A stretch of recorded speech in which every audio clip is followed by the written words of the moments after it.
दबाव वगैरे दबावाला झुगारणारा लक्ष्मण हाके आहे. लक्ष्मण हाके महाराष्ट्राला काय आहे माहित आहे, पण महाराष्ट्राच्या उपमुख्यमंत्री पदावर एक महिला नेतृत्व बसलेलं आहे आणि एका रात्री दुःखद निधनानंतर बसलेलं आहे. ही भावना आहे ना, त्यामुळं ही निवडणूक म्हणजे अंतिम असं नाहीये ना. अनेक निवडणुका सुद्धा समोर आहे आणि अजून पुढे काळ भरपूर आहे ना. मग गेल्या महिनाभर ही भावना का नव्हती तुमच्याकडे?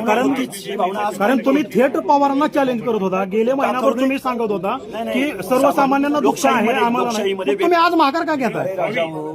लोकशाहीमध्ये व्यक्त होण्याचा अधिकार काढून घेताय का तुम्ही आमचा? म्हणजे आम्ही बोलू नये असं तुमचं काय म्हणणं आहे का? आणि मी कुठला एखादी शब्द बोलत असेल, एखाद्या वरिष्ठांच्या विनंतीला मान देत असेल, तर ह्याच्यामध्ये एवढं राग आणि एवढा द्वेष दाखवण्याचं काय कारण नाही. पण महिनाभर तुम्ही हे सगळं तुम्ही लोक तुमच्या पाठीमागे राहिले, लोक तुमच्या पाठीमागे राहिले, बारामतीकर तुमच्या बारामतीकर तुमच्या पाठीशी राहिले, तुम्ही आश्वासनं दिली. बारामतीचा विकास झाला नाही हे तुम्ही बारामतीचा एक प्रश्न शेवटचा की तुम्ही बारामतीचा विकास झाला नाही हे मुद्दे मांडले, लोक तुमच्या पाठीमागे राहिले. आता लोकांना विश्वास होता, तुम्ही लढा अशा अपेक्षा